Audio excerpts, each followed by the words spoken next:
Kottayam Rajeev Gandhi institute of ടെക്നോളജിയിലെ പൂർവ്വ വിദ്യാർത്ഥികളുടെ football കൂട്ടായ്മയായ ഫുട്ബോൾ ഫാൻസ് ഫോറം സംഘടിപ്പിക്കുന്ന അഖിലേന്ത്യാ ഫുട്ബോൾ ടൂർണമെന്റിന് ഇന്ന് കൊച്ചിയിൽ തുടക്കമാകും. കോളേജിലെ പൂർവ്വ വിദ്യാർത്ഥികൾക്കായി സംഘടിപ്പിക്കുന്ന 4ാമത് അഖിലേന്ത്യാ ഫുട്ബോൾ ടൂർണമെന്റ് ബാക്ക് പാസ് 4.0 എന്ന പേരിലാണ് സംഘടിപ്പിക്കുന്നത്.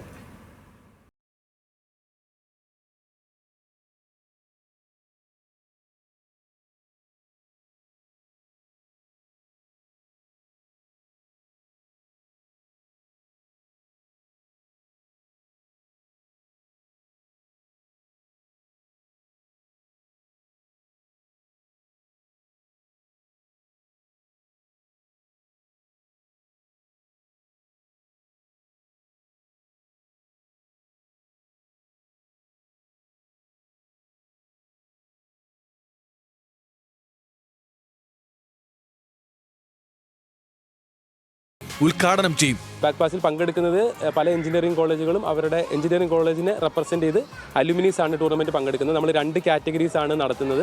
ഓപ്പൺ ടൂർണമെൻറ്റും മാസ്റ്റേഴ്സ് ടൂർണമെൻറ്റുമാണ്. നമ്മുടെ കോളേജിൽ നിന്നും ഒരുപാട് പൂർവ്വ വിദ്യാർത്ഥികൾ ഈ ടൂർണമെൻറ്റിൽ പങ്കെടുക്കുന്നുണ്ട്. കൂടാതെ ടൂർണമെൻറ്റിൽ പങ്കെടുക്കുന്നവരുടെ തന്നെ ഫാമിലി മെമ്പേഴ്സിന് വേണ്ടിയിട്ടുള്ള ഒരുപാട് ആക്ടിവിറ്റീസ് കൂടി നമ്മൾ ടൂർണമെൻറ്റിൽ നടത്തുന്നുണ്ട്. 2022 27 ടീമുകളായി തുടങ്ങിയ ബാക്ക് പാസ് 4ാം എഡിഷനിൽ 48 ടീമുകളിൽ എത്തി നിൽക്കുന്നു.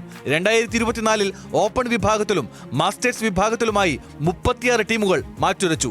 400-ൽ പരം കളിക്കാരും 1000-ലധികം കാണികളും പങ്കെടുത്ത കഴിഞ്ഞ എഡിഷനിൽ ഓപ്പൺ വിഭാഗത്തിൽ ഗവൺമെന്റ് എഞ്ചിനീയറിംഗ് കോളേജ് തൃശൂരും മാസ്റ്റേഴ്സ് വിഭാഗത്തിൽ LBS കോളേജ് ഓഫ് എഞ്ചിനീയറിംഗും ജേതാക്കളായി. ഒരു പതിറ്റാണ്ടോളം കോളേജിനകത്തെ ഫുട്ബോളിനെ ഉത്തേജിപ്പിച്ചതിന് ശേഷം 2018 ഫുട്ബോൾ ഫാൻസ് ഫോറം പ്രവർത്തന വലയം ക്യാമ്പസിന് പുറത്തേക്ക് വികസിപ്പിക്കുകയായിരുന്നു. ന്യൂസ് മലയാളം, കൊച്ചി.